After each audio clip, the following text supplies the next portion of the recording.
In John chapter 5, verse 8, it says, Jesus said to him, he's talking about to the man at the pool of Bethesda. And he says, rise, take up your bed and walk. And immediately the man was made well because he took up his bed and walked. This man at the pool of Bethesda had been there 38 long years. And I wanted to encourage you tonight, no matter where you are in life right now, your time of difficulty, your time of suffering will end. Did you know every trial and tribulation has an expiration date and that it has an end date? And God knows that end date.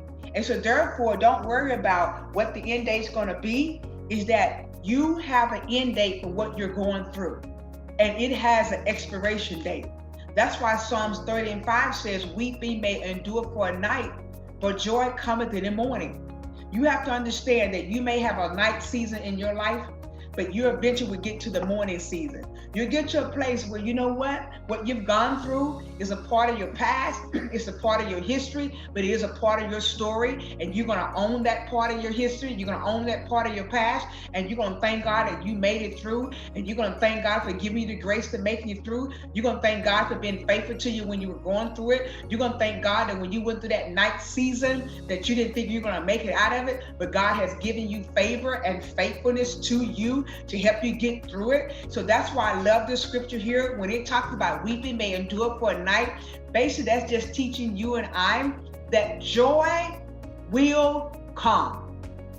That this scripture, Psalm 30:5, basically is a promise to you and I, that you and I will have joy.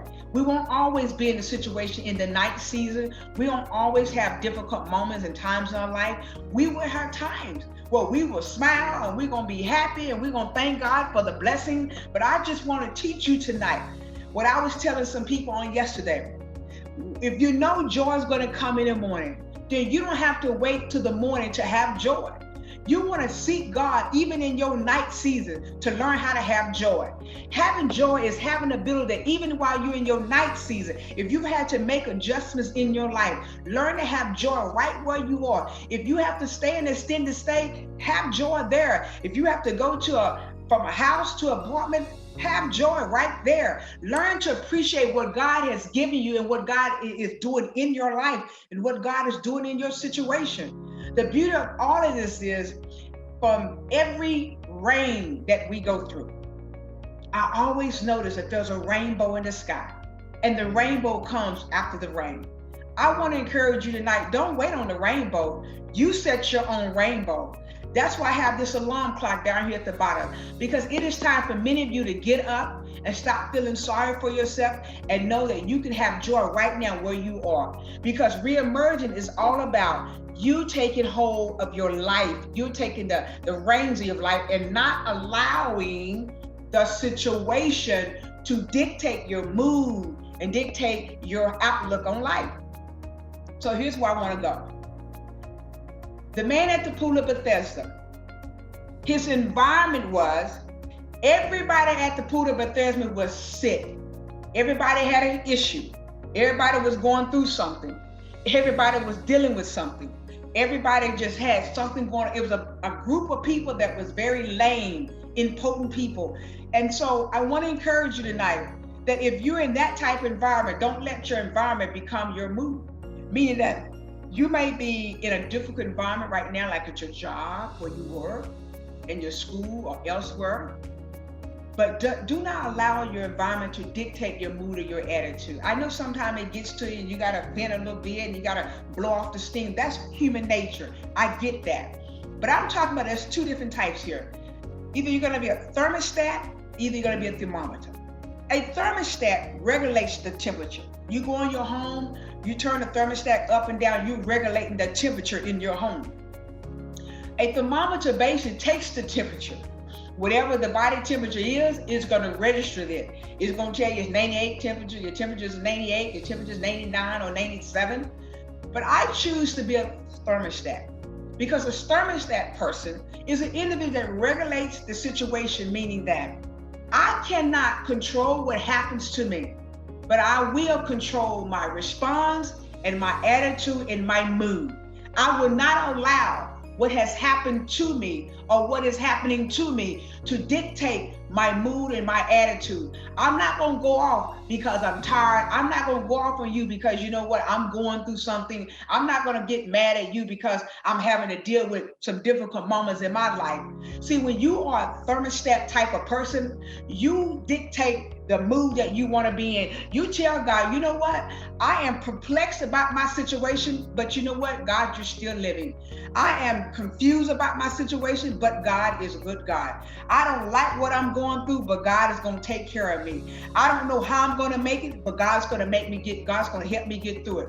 I was teaching my church yesterday that you got to have a but God in your situation. You got to let God butt in your situation. When God butts in your situation, the situation can change. And if the situation never changes, it's the simple fact that I'm going to trust God, that I'm going to trust nobody else but God, who simply is the head of my life. So I tell people all the time, you know what? All you got to do is say, I'm going through this trouble right here, but God.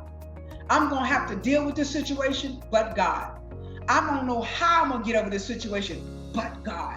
And when you do that, the but God is basically simply putting the responsibility on God and yet lifting up the name of God and letting him know that I'm going to trust you in this situation, and that I don't want to be a person of faith that my volatile moves go up and down based on my situation. I want to be steadfast, unmovable, always abiding in the work of the Lord. Is it difficult? Absolutely. That's why we talk about you have to feed your faith and feed your spirit every morning. But I want to encourage you, thermostat versus thermometer. Now here, listen to this. Because when Jesus saw him lie and knew that he had been there now a long time, he said unto him, wilt thou be made whole? And the key to this is simple. Is that Jesus is basically having a conversation with the man. He's having a conversation with him. And in that conversation, he's trying to see what his response is going to be. And so he basically is asking him, do you want to be made whole? Look at the man's response. I'm going to get that in a minute. Here's what I want to show you. It says, when Jesus saw him, that's the key in the scripture.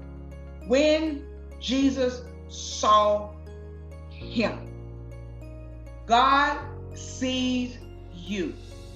He sees your tears. He sees your struggle. He sees your losses, and he sees how you were treated. He sees your defeats. He sees everything that goes on with you and I.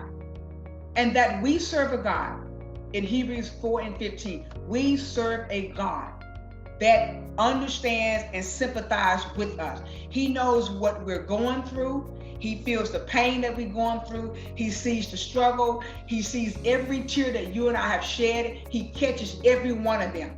So this is what Hebrews 4:15 is saying. We don't have a high priest who's not able to empathize with us. He can empathize with us. And that's the beauty of being in a relationship with Jesus, that he sees it all. And sometimes we act as though he doesn't see the pain. He doesn't see the hurt. He doesn't see the struggle. I really want to let you know tonight and encourage you.